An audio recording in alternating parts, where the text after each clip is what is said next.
Bonjour, je vais voir aujourd'hui comment télécharger un fichier depuis mon serveur FTP via mon navigateur web.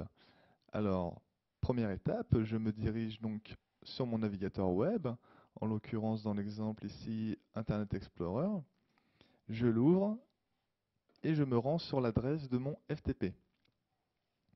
À présent, je vois tous les fichiers présents sur mon serveur et je vois que la souris me permet de cliquer sur chacun d'entre eux.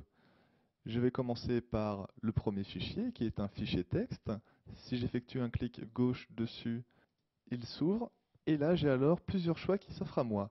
Soit c'est une erreur de ma part et je vais annuler l'ouverture du fichier, soit je peux l'enregistrer, donc en cliquant dessus, j'ai la possibilité d'enregistrer le fichier sur mon disque dur de mon ordinateur en le renommant et en choisissant un dossier de destination. L'autre option disponible est d'ouvrir directement le fichier sur mon navigateur. Pour cela, je clique sur Ouvrir, comme ceci, et le fichier va s'exécuter automatiquement. Et là, je vois le texte présent sur mon fichier. À présent, je vais voir ce qu'il est possible de faire avec le deuxième fichier, qui est un fichier d'installation. Je clique de la même manière dessus, et là, j'ai toujours le choix entre Annuler, Enregistrer sur mon ordinateur, et cette fois-ci, Exécuter, qui va avoir la même fonction que l'ouverture du fichier texte, mais cette fois, va exécuter automatiquement le logiciel. Je passe sur le troisième fichier, qui est cette fois un fichier JPEG, c'est-à-dire un fichier image. Je clique dessus, et là, mon image s'affiche automatiquement.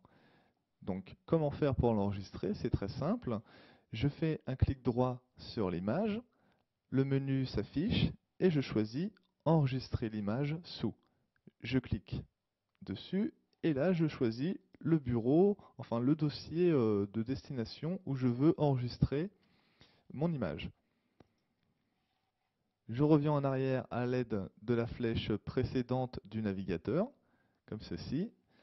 Et cette fois, je vois que dans mon FTP, j'ai la possibilité de classer en fait mes fichiers. Alors nous avons un classement par nom. Si je clique dessus, il me les classe par ordre alphabétique. J'ai un classement par la date de dernière modification, un classement par taille et un classement par description s'il y en a une. Voilà, nous savons à présent donc comment enregistrer ou ouvrir directement